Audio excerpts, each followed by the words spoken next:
Alhamdulillahirabbil alamin. Alhamdulillahilladzi hadana li hadza wa ma kunna linahtadiya laula an hadanallah. Asyhadu an la ilaha illallah wahdahu la syarikalah wa asyhadu anna Muhammadan abduhu wa rasuluhu la nabiyya ba'dah. Allahumma shalli wa sallim wa barik ala sayyidina Muhammadin wa ala alihi wa sahbihi ajmain. Teman-teman yang dirahmati Allah Subhanahu wa taala, pertama-tama kita tidak henti-hentinya untuk bertahmid, bersyukur kepada Allah atas nikmat yang Allah berikan buat kita selama ini, yang sebagian besarnya kita nggak sadar kalau kita mendapatkan nikmat itu. Di antara nikmat yang sering kita nggak sadari itu adalah nikmat Allah menyelamatkan kita dari banyak kerugian. Kalau keuntungan kan kita tahu nih, karena wujud kan. Tapi kalau kerugian, kita seringnya nggak tahu karena tidak berwujud. Kalau berwujud, rugi. Kalau dihindarkan dari kerugian, pasti nggak akan ada wujudnya. Misalnya, dihindarkan dari jatuh, berarti kan nggak ada lecetnya ya. Kalau lecet, berarti jatuh. Kalau nggak lecet, berarti nggak jadi jatuh. Nah ini berarti kan tidak berwujud. Karena nggak berwujud, seringnya kita nggak sadar kalau itu nikmat dari Allah. Tapi kita harus belajar yakin, itu sering terjadi dalam hidup kita. Baik itu lecet fisik ataupun lecet hati. Berat. Karena kalau udah kerasa di hati kita kan berarti ada masalah nih. Kadang-kadang Allah menyelamatkan kita dari kekecewaan, dari marah, dari sakit hatinya. Itu kan tidak ada wujudnya karena kita diselamatkan. Tapi yakin bahwa sesungguhnya itu juga nikmat dari Allah. Makanya harus tetap bersyukur walaupun kita kadang nggak bisa menghitung nikmat Allah. Karena emang nggak mungkin menghitung nikmat Allah. Wa in ta'uddu ni'matallah. Nggak mungkin kita bisa menghitung nikmat Allah. Gampangnya misalnya coba aja, ada nggak kita yang bisa ngitung jumlah tetes air hujan ketika turun hujan? Itu baru satu nikmat ya, hujan doang nih.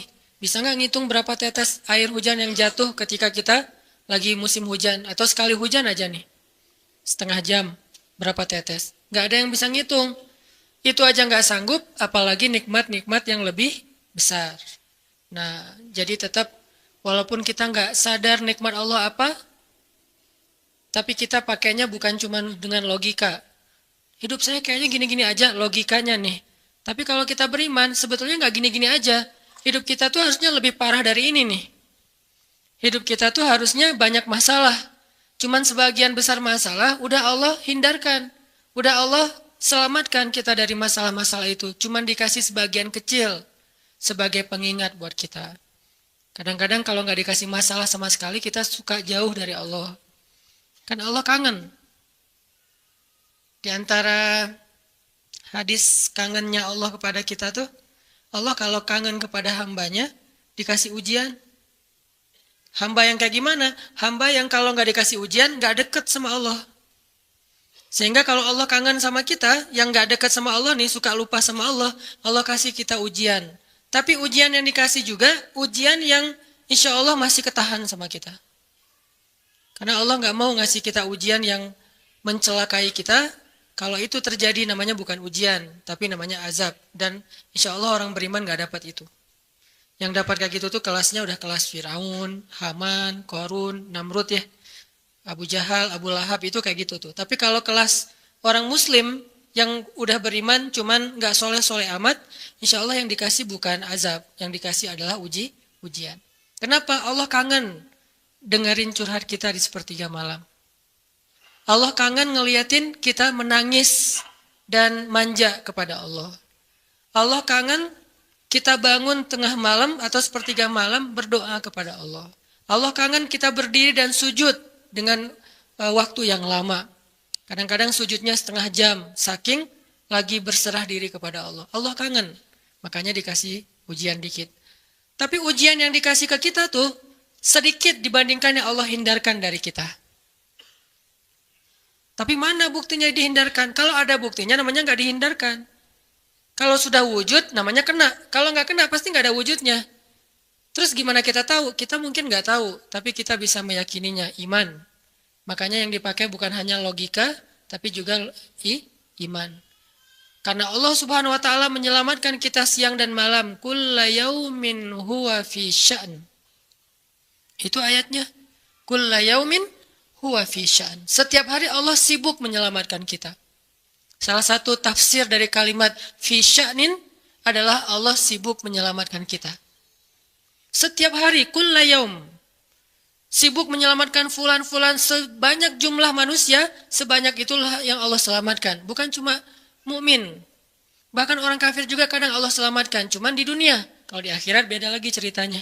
Kalau di dunia, rahmat Allah semuanya dikasih. Baik kepada mukmin ataupun kepada yang tidak mukmin, dikasih rahmat Allah di dunia. Tapi di akhirat hanya berlaku bagi orang-orang yang beriman. Kenapa orang yang tidak beriman kok dikasih rahmat Allah di dunia? Karena di sisi Allah dunia itu kecil. Gak terlalu berharga, makanya dikasih semuanya. Akhirat itu berharga, makanya dikasih buat yang Allah sayangi, yang Allah pilih doang, yaitu orang yang beriman. Jadi jangan sampai kita berpikir Allah tuh kayaknya gak fair. Kok orang gak beriman dikasih rahmat di dunia? Karena dunia itu gak terlalu berharga di sisi Allah.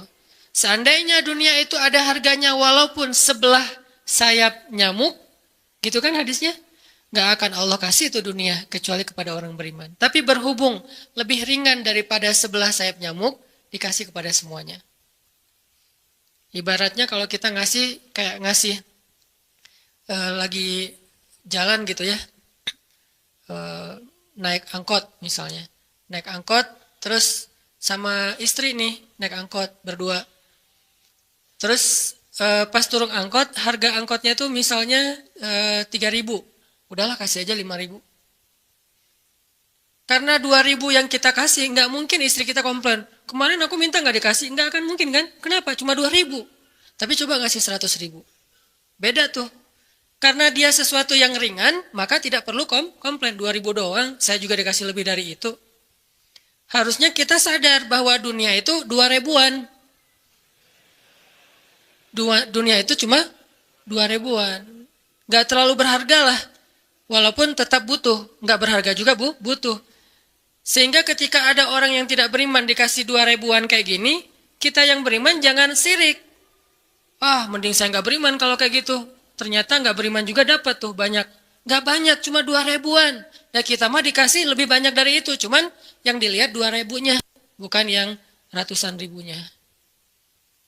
Ini artinya teman-teman, yuk kita tetap belajar bersyukur kepada Allah. Walaupun kita nggak sadar nikmat Allah itu apa. Kita nggak bisa ngitung dengan logika kita. La tuhsuha, nggak mungkin bisa dihitung dengan logika. Tapi kita masih punya logika iman.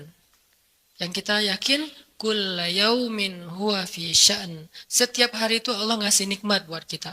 Setiap hari itu Allah menyelamatkan kita dari banyak masalah. Setiap hari. Bukan pernah tuh dulu gue nyelamatin lo. Enggak.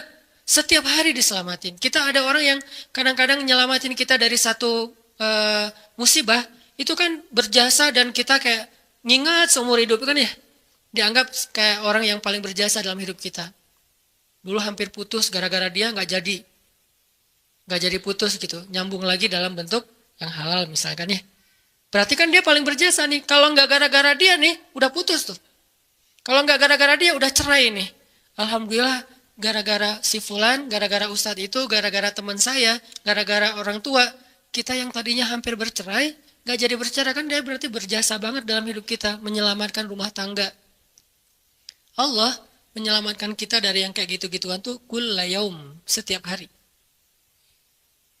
Kalau yang belum menikah, setiap hari Allah menyelamatkan kita dari zina. Apalagi kita hidup di zaman fitnah.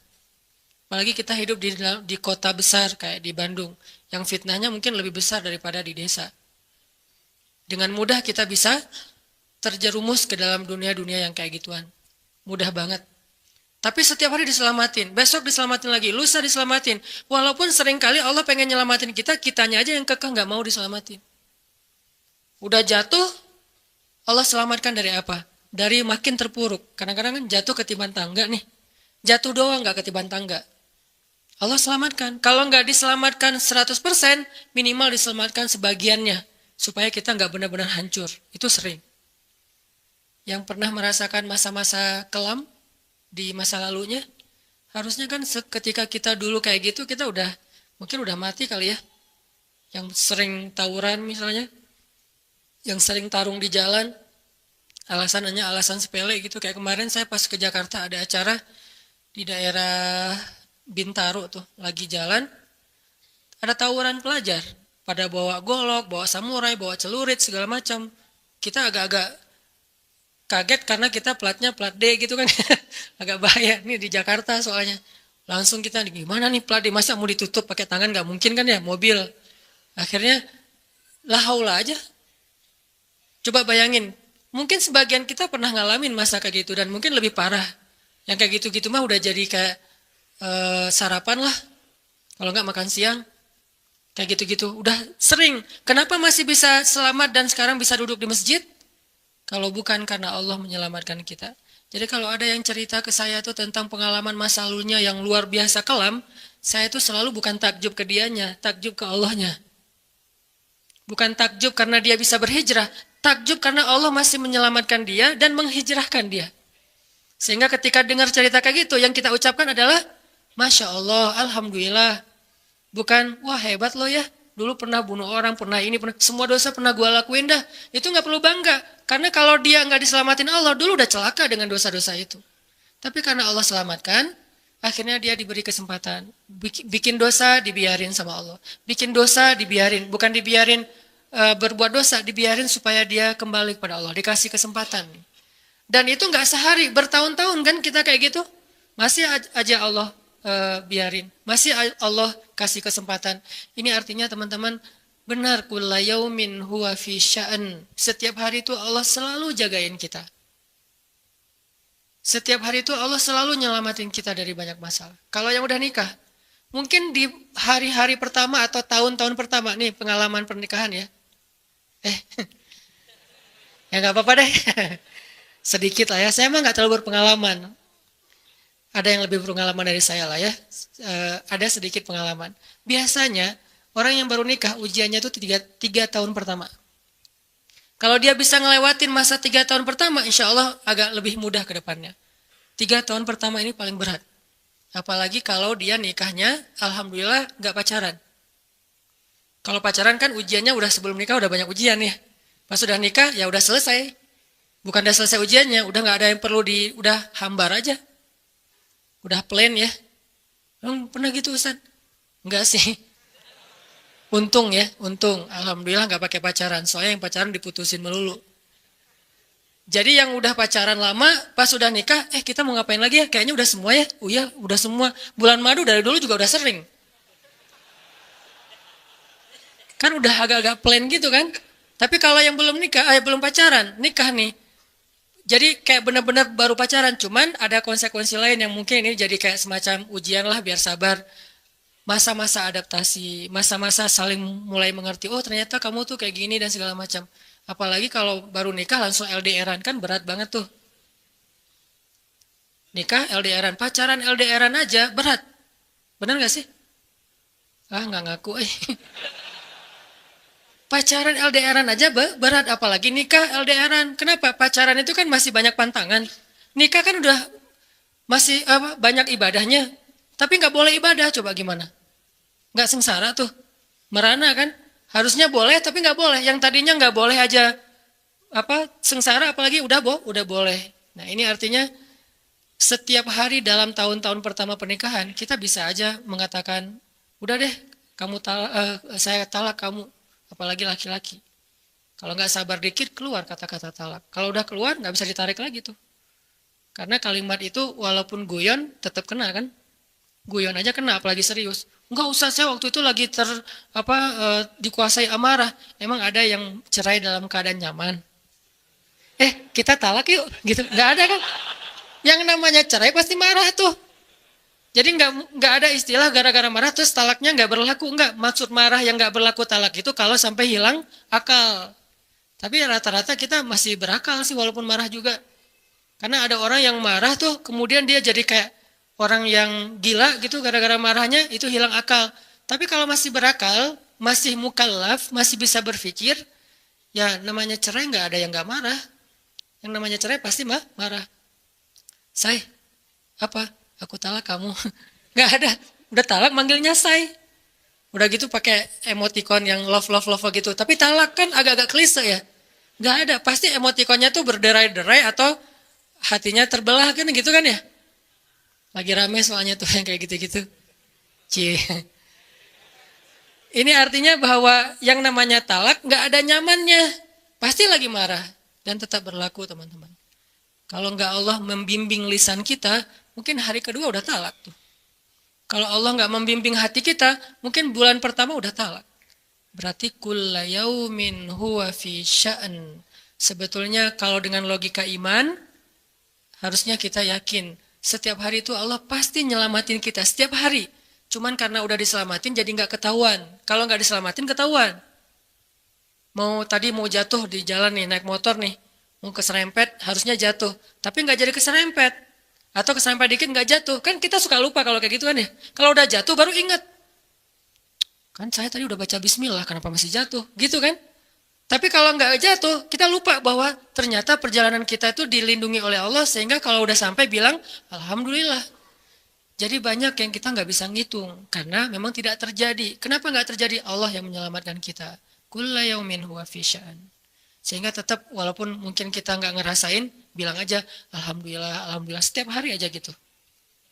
Karena nggak ada ruginya juga kita ngomongin Alhamdulillah. Satu-satunya kata atau nama yang nggak rugi disebut cuma nama Allah.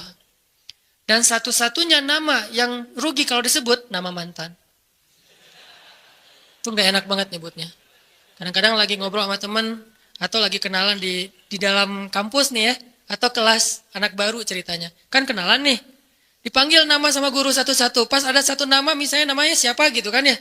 Kita sendiri yang pas nama itu disebut langsung meriang. Lah kamu kenapa? Itu nama mantan saya bu. Kan suka gitu ya.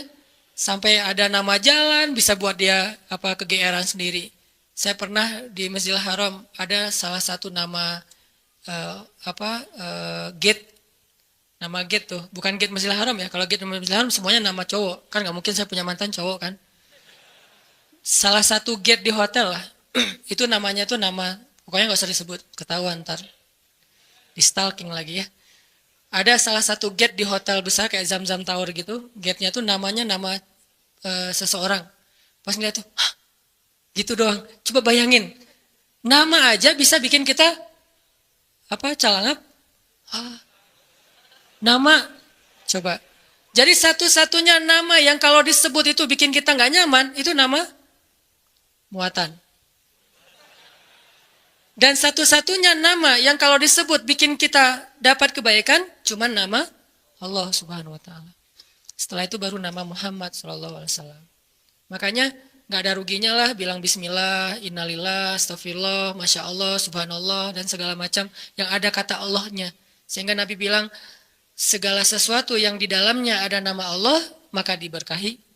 Dan segala sesuatu yang di dalamnya tidak ada nama Allah, maka tercabutlah kebaikannya. Jadi nggak ada rugi. Sehingga sampai nama orang aja yang paling baik itu adalah Abdullah sama Abdurrahman. Walaupun manggilnya Dul, El. Tapi tetap namanya bagus nih. Abdullah, Abdurrahman. Kepanjangan prolognya. Tapi ada hubungannya. Allah itu kalau kangen sama kita, Allah kasih kita ujian. Makanya jangan bikin Allah ngasih kita ujian kalau kangen, tapi ngasih kita nikmat. Kenapa Allah kasih kita nikmat? Soalnya kita udah biasa, nggak perlu diuji juga, udah tetap setiap malam tuh curhat sama Allah. Bukan pas lagi banyak masalah doang baru curhat. Kalau pas banyak masalah doang baru curhat, berarti pas kita lagi normal, kita lama tuh nggak ketemu Allah, nggak pernah miss call Allah, nggak pernah japri Allah, nggak pernah curhat ke Allah, nggak pernah DM. Kan Allah kangen nih. Kemana ya dia kok nggak pernah DM saya? Kok nggak pernah miss call saya? Kok nggak pernah japri ke saya? Padahal online-nya sering loh. Tapi kok nggak pernah ke saya? Ini online-nya masih apa nih? Kan Allah suka gitu sama hambanya. Walaupun dengan analogi sosmed ya. Tapi Allah tuh perhatian banget sama kita. Allah nungguin kita datang. Setelah sekian lama kita cuek sama Allah, tiba-tiba kita baru niat mau datang. Duh, udah lama juga ya saya belum japri ke Allah. Baru gitu doang, belum diketik nih, belum typing. Baru niat doang nih. Allah udah bahagia coba. Allah kok baik banget ya sama kita ya. seolah-olah Allah butuh kita, padahal nggak sama sekali loh. Ghaniyun anil alamin. Allah tuh nggak butuh kepada siapapun di antara hambanya, nggak butuh sama sekali. Tapi kayak seolah-olah Allah tuh yang butuh banget sama kita. Saking baiknya Allah. Allah itu raufun, rahimun, karimun, jawadun, apalagi latifun. Nah, latifun Allah tuh sangat pengen dekat sama hambanya, itu Allah. Udah lama pergi nih, sibuk dengan semua orang di japri, semua orang dia chat sampai tengah malam chat sama orang lain, tapi Allah nggak pernah di japri. Allah tungguin. Kalau manusia mungkin kita bisa nyebutnya kayak kesepian gitu, tapi Allah kan nggak mungkin kesepian, tetap aja Allah nungguin seperti orang yang kesepian, saking kangennya sama kita. Coba begitu kita ada masalah datang ke Allah, Allah nggak bilang giliran sekarang aja lo datang, nggak kayak gitu Allah. Langsung Allah dekap, langsung Allah, ada apa hambaku? Hal min haja, apakah kamu butuh sesuatu? Hal min taib, apakah kamu mau diterima taubatnya? Hal min mustaghfir, apakah kamu mohon minta ampun? Allah tanya kepada kita setiap malam, dicuekin lagi, dicuekin lagi. Datang Allah ke langit dunia. Harusnya kan Allah suruh aja malaikat ya, malaikat kasih tahu ke dia supaya berdoa. Enggak, Allah yang langsung turun. Ibaratnya Allah yang ngejapri kita. Enggak dirit juga. Setiap malam japri, setiap malam enggak dirit. Padahal online-nya, lasinnya tuh per setiap jam, bahkan setiap menit dia online terus. Tapi yang Allahnya enggak dirit, ketimpa lagi tuh. Marahkah Allah? Enggak. Kalau Allah marah, pasti kita udah celaka dari dulu juga. Karena kalau Allah udah marah, maka perhatikanlah kaum-kaum sebelum kalian, kata Allah. Perhatikanlah kaum-kaum sebelum kalian, Ad, Samud, atau tokoh-tokoh sebelum kalian, Firaun, Haman, Namrud, dan seterusnya.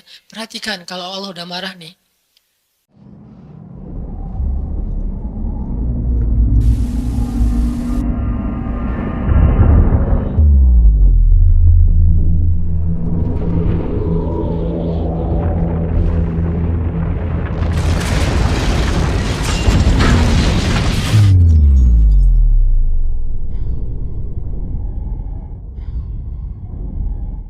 Berarti Allah belum marah sama kita. Tapi jangan sampai batasan waktu yang Allah buat itu kita lewatin, itu bahaya.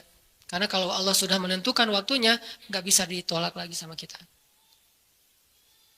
Jadi Allah kangen kepada makhluknya. Jadi sifat kangen itu salah satu di antara sifat Allah. Allah rindu kepada hambanya. Namanya siapa? Allah rindu kepada hambanya.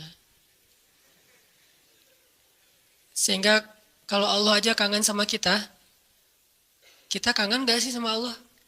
Ini nih pertanyaannya nih. Karena kalau kita gak kangen sama Allah, gak fair.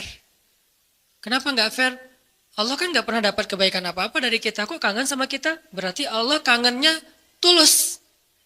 Kalau kangen kita kan ikhlas ya. Ikhlas dengan tulus agak beda dikit nih. Kalau tulus gak berharap apa-apa. Kalau ikhlas berharap. Kalau ikhlas itu berharap.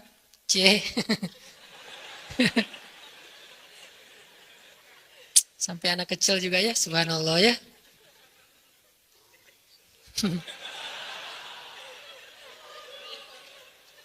Otomatis ada cewek soalnya. Cewek kecil. Allah aja tuh nggak menginginkan apa-apa dari kita, kangen. Berarti kan nggak ngarapin apa-apa, bisa kangen. Baik banget kan? Nah kita kalau kangen pasti ada ngarapin sesuatu. Kayak kangen orang tua, kenapa? Pengen masakan ibu. Kangen kampung halaman, kenapa? Pengen jajan, pengen lihat suasana yang luar biasa di keluarga. Kan kangen ya kampung halaman. Kangen dia misalnya. Pengen disiapin segelas apa misalnya. Green tea lah atau Thai tea atau apalah. Kalau yang standar mah ya. Atau kopi misalnya. Kita mengharapkan sesuatu dalam kangennya kita. Kalau Allah kangen gak ngarapin apa-apa. Karena Allah gak butuh kita. Kok kangen? Berarti Allah maha baik. Kangen mengharapkan sesuatu aja baik. Apalagi kangen tanpa mengharapkan apa-apa.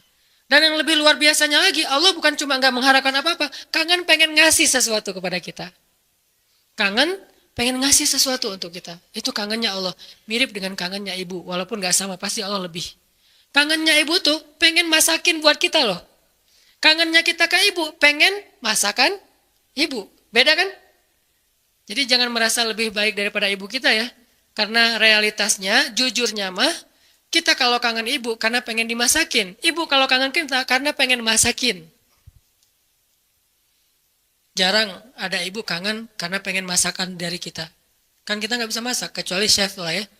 Chef juga tetap makannya makanan ibu.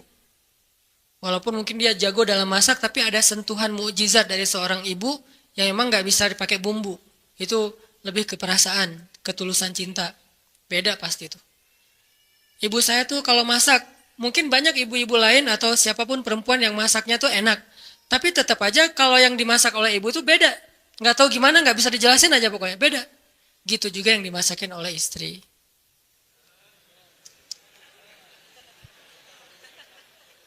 Nggak pernah ngerasain, nggak apa-apa. Sabar ya.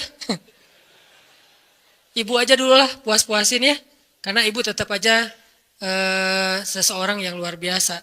Allah tuh kayak gitu, analogi cinta Allah kepada kita, walaupun nggak sama persis, tapi minimal ada analoginya. Kayak ibu kepada anak. Allah tuh kangen sama kita bukan karena pengen sesuatu dari kita, tapi karena pengen ngasih sesuatu untuk kita. Kok bisa gitu? Ibu aja bisa, apalagi Allah. Padahal ibu kan manusia yang punya banyak kekurangan. Kadang dia capek, kadang dia juga lelah, kadang dia butuh harta dan segala macam. Namanya ibu kadang-kadang butuh, kayak saya lagi di Mesir tuh, telepon ibu saya, "Mak, butuh apa? Ini di rumah kalau bulan Ramadan kan bentar lagi bulan puasa, orang Aceh nyebutnya bulan puasa. Bentar lagi kan bulan puasa, di rumah nggak ada es, masa harus beli terus ke tetangga, nggak enak. Menjelang berbuka pas lagi ngabuburit datang ke rumah tetangga, bisa nggak beli kulkas? Boleh boleh mak, boleh gitu. Nggak pernah saya ngerasa mak nggak kangen sama saya, kangennya kulkas, nggak kan? Walaupun ibu kita manusia, tetap aja kangennya lebih tulus daripada kangen kita. Kenapa ibu pengen beli kulkas? Bukan buat dirinya, buat adik-adik. Karena adik-adik itu kalau buka puasa pasti wajib mereka mah minumnya yang dingin misalnya. Nah ibu nggak suka minum dingin. Ibu sama ayah nggak suka minum dingin. Ayah saya pasti buka puasanya kalau nggak rokok ya kopi. Sebelum buka puasa tuh satu bungkus tuh udah di depan rokok sama kopi. Udah itu aja tuh, nggak ada ribet-ribetnya. Mungkin nggak bisa ninggalin ya karena dari udah sekian lama katanya sih rokok sebelum sekolah dulu teh. Jadi belum sekolah ngerokok dulu baru sekolah. Orang dulu lah ya. Sampai saya dulu pernah waktu kecil tuh diajarin ngerokok sama ayah saya. Untungnya saya sesak nafas, akhirnya nggak bisa nerusin warisan dari ayah saya.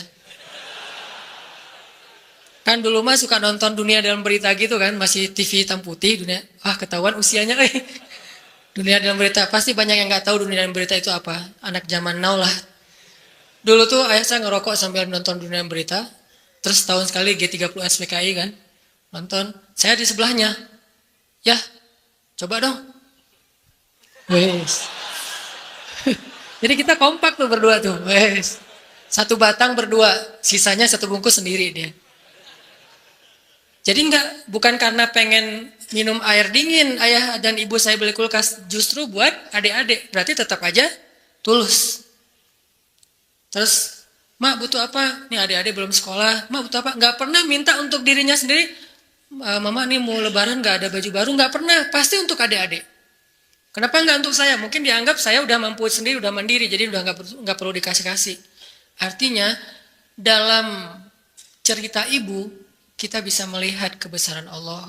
Kalau ibu aja yang penuh dengan kekurangan bisa setulus itu, apalagi Allah. Ibu bisa kangen kepada kita karena pengen masakin buat kita. Allah kangen kepada hambanya karena pengen ngasih nikmat untuk hambanya. Allah kangen kepada pendosa karena pengen ngampunin dosa-dosa dia. Kenapa nggak diampunin aja? Karena dia nggak datang. Kenapa nggak dimasakin aja? Ngapain dimasakin orangnya nggak ada? Kan gitu kan? Katanya ibu kangen, tapi kok nggak masak masakan kesukaan aku? Lah kamu masih di Bandung, ibunya di Jawa. Ya gimana yang masakin? Siapa yang makan basi? Dah ibu nggak makan spesial itu, sehari-hari paling makan nasi putih, garam sama telur ceplok. Kalau enggak juga cuma cabai. Saya waktu kecil makanan favorit saya itu nasi putih, garam, cabai. Itu aja dimakan, enak banget tuh. Sesekali makan telur, didadar, diceplok, itu juga tunggu dari kandang ayam. Karena kita nggak beli telur, tapi ibu tuh nernak ayam di belakang, setiap pagi saya periksa. Pinggir loh, ngeliat telur loh gitu. Si ayam-ayamnya dipinggirin. Oh nggak ada, kurang produktif. Oh, iya. Hari berikutnya dicek, 3 hari sekali ada telurnya. Kan telur kalau baru dari kandang tuh kan hangat banget tuh. Saya ngerasain ternyata bedanya rasa telur dulu sama sekarang. Memang beda. Dulu tuh nggak pakai pecin juga udah enak. Kenapa sekarang jadi generasi micin? Karena telurnya udah nggak berkualitas. Pembahasannya nggak penting. Jadi masakan apa makanan ibu mah cuma gitu. Terus kenapa ibu? Misalnya di Aceh itu ada namanya masakan kari lah ya, kari kambing, kari ayam. Kenapa emak kalau katanya kangen sama aku kok nggak masakin kari ayam? Lah kan kamu di Mesir. Ngapain dimasakin? Yang makan siapa? Gitu juga Allah. Katanya Allah pengen ngampunin dosa aku kok nggak diampunin? Lah kamu nggak pernah taubat, nggak pernah datang, nggak pernah sujud, nggak pernah minta ampun. Gimana mau diampunin? Kayak dikasih ampunan nggak ada yang ngambil gitu. Bukan Allah nggak mau ngampunin kita nggak mau ngambil. Kita nggak mau makan, kita nggak mau datang gitu. Padahal Allah sediain. Begitu kita mendekat sedikit aja langsung Allah masakin tuh ampunan. Langsung menunya yang paling enak. Kalau analogi ibu tadi masak. Langsung disediain untuk kita. Disediakan dengan sangat istimewa buat kita ampunan Allah. Apa istimewanya? Lengkap.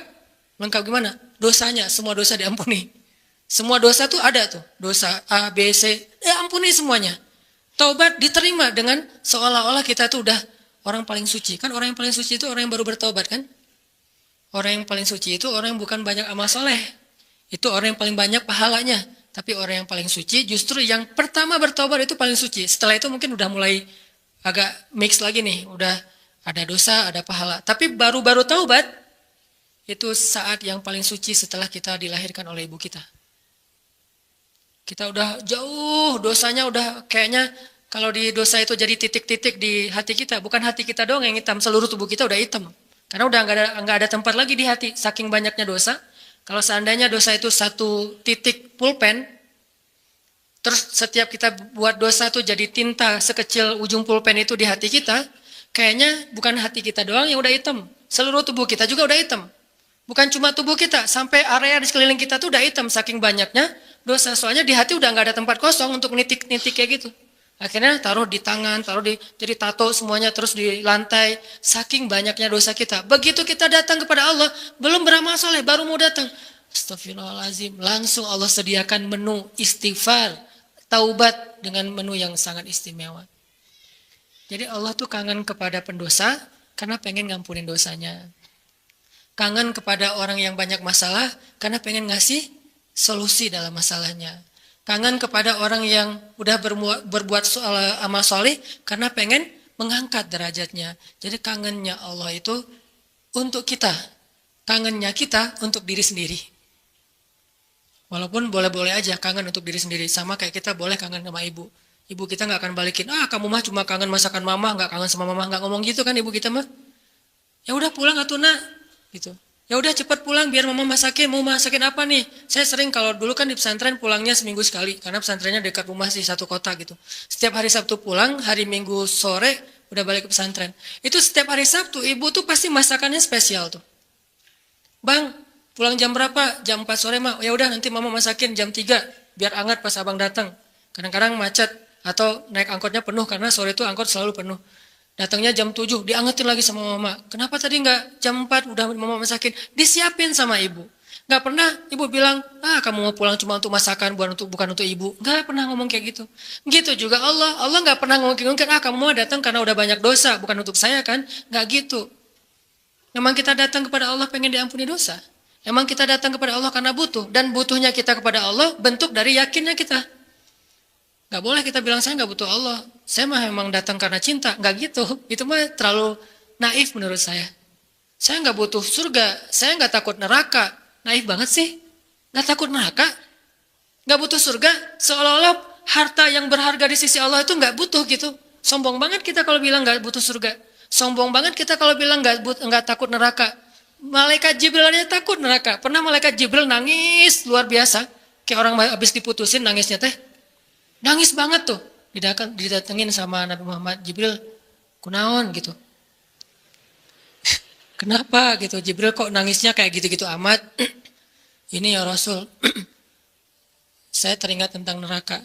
Dan setiap kali teringat tentang neraka, sejak Allah ciptakan neraka itu, saya nggak bisa berhenti nangis, coba.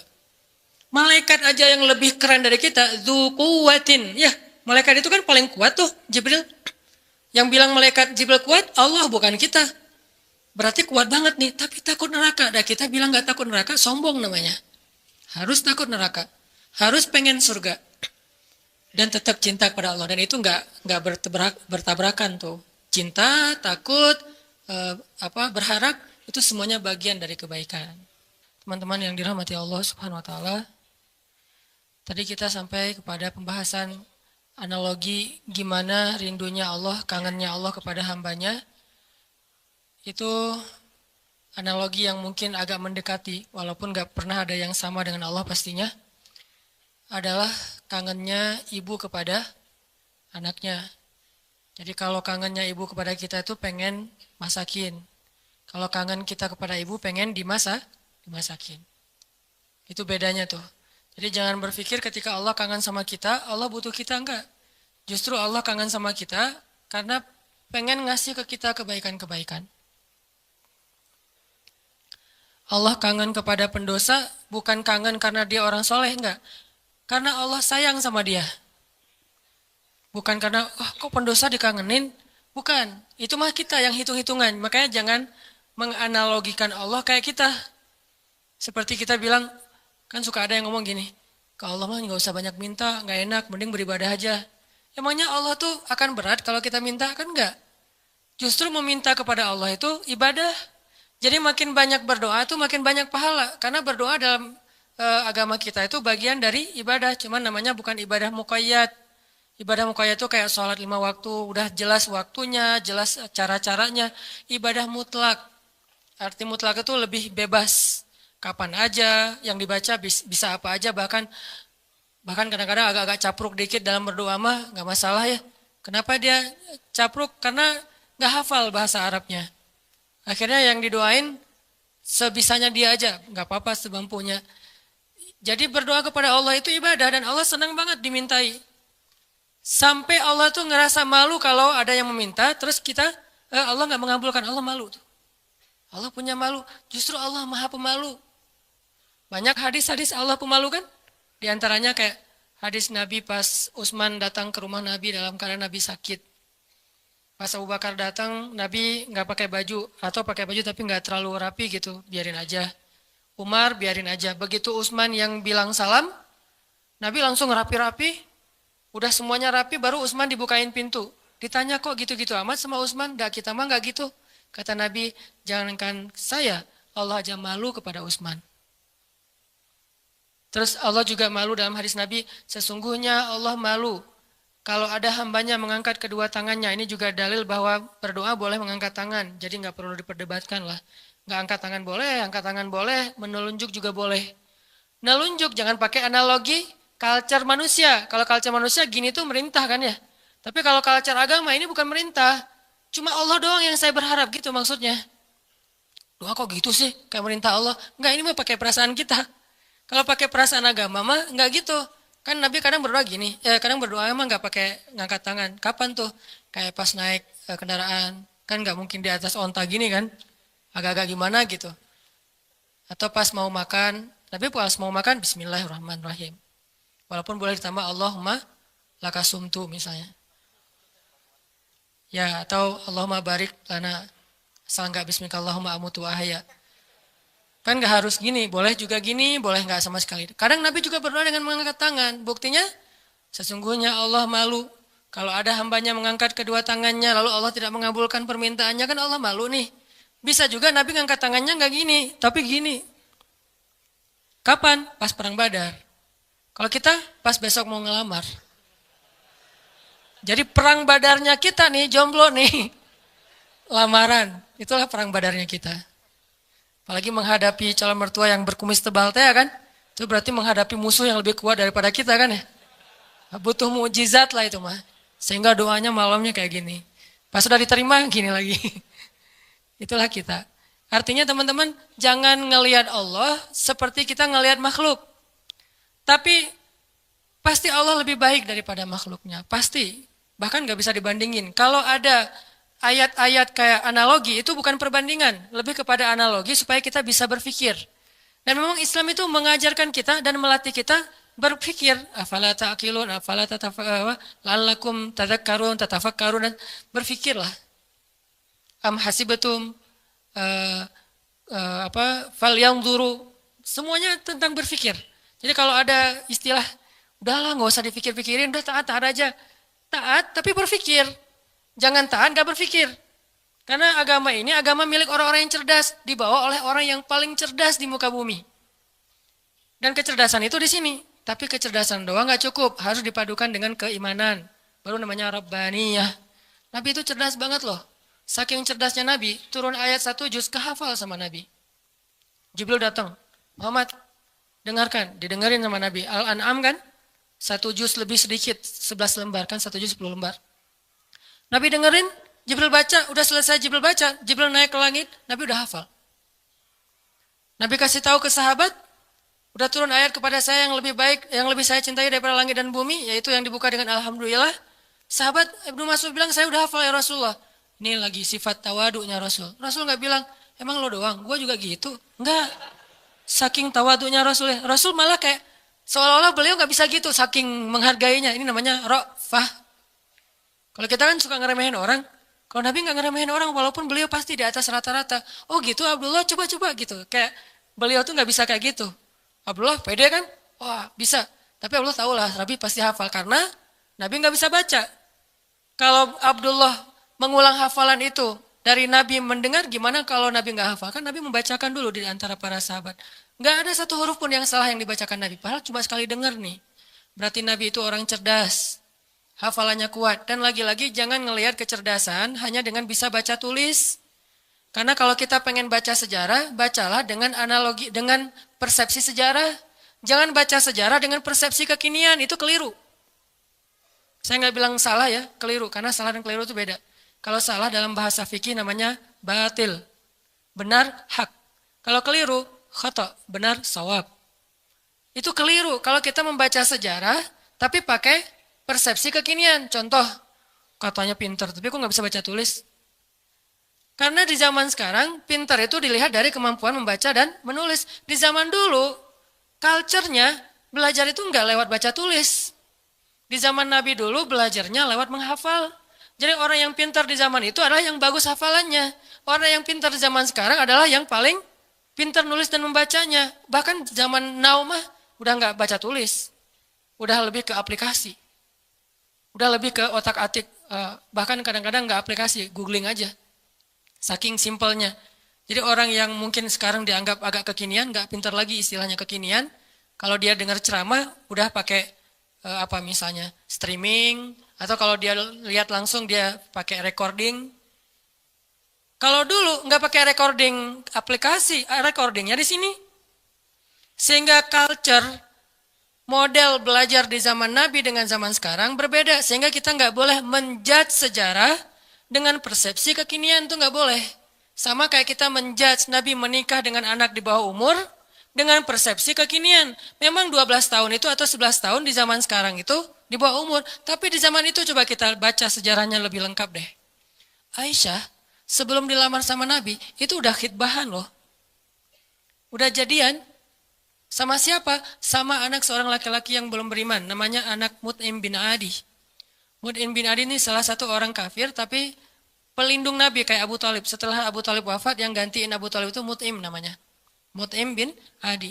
Aisyah itu udah ditunangkan sama anaknya Mut'im. Nabi nggak tahu. Nabi dapat mimpi kan, yang dapat kain sutra dari surga gitu. Nabi datang kepada Abu Bakar, bilang ya Abu Bakar, saya bermimpi melamar Aisyah anakmu. Bagaimana pendapatmu? Abu Bakar diam-diam pergi ke Mut'im. Karena Abu Bakar sendiri kalau dilamar Nabi siapa yang bisa nolak kan ya? Nabi yang ngelamar kan. Jangankan untuk Nabi, untuk siapa dulu teh? Julaibib aja diterima kan ya? Apalagi sekarang untuk Nabi nih. Akhirnya diam-diam Abu Bakar datang ke Mut'im. Angkat dong teleponnya. Karena gak diangkat-angkat dari tadi teh.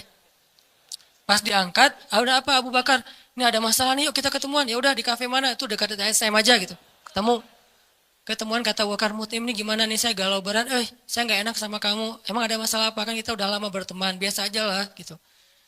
Kata Abu Bakar, Muhammad kamu tahu kan? Oh ya siapa yang nggak tahu? Muhammad kan ya orang yang paling mulia di Mekah.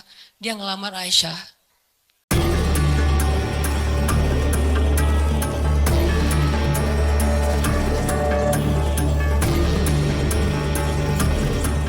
Ustadz Hanan Attaqi mengajak kita untuk senantiasa bersyukur atas nikmat-nikmat Allah yang sering tidak kita sadari. Banyak hal negatif atau musibah yang tidak menimpa kita adalah bentuk kasih sayang Allah. Meskipun wujud nikmat ini tidak terlihat, seperti terhindar dari kecelakaan atau sakit hati, kita harus meyakininya dengan iman. Ia juga menekankan bahwa nikmat Allah begitu melimpah hingga tak mungkin kita hitung, sebagaimana mustahilnya menghitung tetes hujan. Oleh karena itu, beliau mengingatkan kita untuk selalu memupuk rasa syukur dan tidak hanya mengandalkan logika semata, melainkan juga iman. Beliau juga menjelaskan bahwa ujian yang diberikan Allah adalah tanda cintanya. Ketika Allah rindu kepada hambanya yang lalai, Allah akan memberi ujian untuk mendekatkan hamba tersebut kepadanya. Namun, ujian yang diberikan selalu sesuai dengan kemampuan hamba tersebut, karena Allah tidak pernah berniat mencelakai. Ujian tersebut bertujuan agar kita kembali kepada Allah dengan hati yang lebih bersih. Beliau menekankan bahwa kehidupan dunia hanyalah sekadar 2000-an dibandingkan akhirat yang jauh lebih berharga, sehingga kita harus menjaga fokus pada iman dan amal, bukan hanya duniawi. Di sisi lain, Ustadz Hanan mengingatkan tentang sifat rahmat Allah yang luar biasa. Bahkan untuk mereka yang jauh darinya, Allah tetap menyambut dengan tangan terbuka saat mereka ingin bertaubat. Allah tidak pernah kecewa atau dendam terhadap hambanya, melainkan justru menunggu mereka untuk kembali. Dalam ceramah ini, Ustadz Hanan mengajak kita untuk menghidupkan rasa cinta dan rindu kepada Allah dengan melibatkan emosi dalam ibadah. Rasa rindu tersebut diwujudkan melalui kedekatan dengan Allah, seperti bangun malam untuk tahajud, memperbanyak doa, dan menghadirkan keikhlasan dalam setiap amal perbuatan.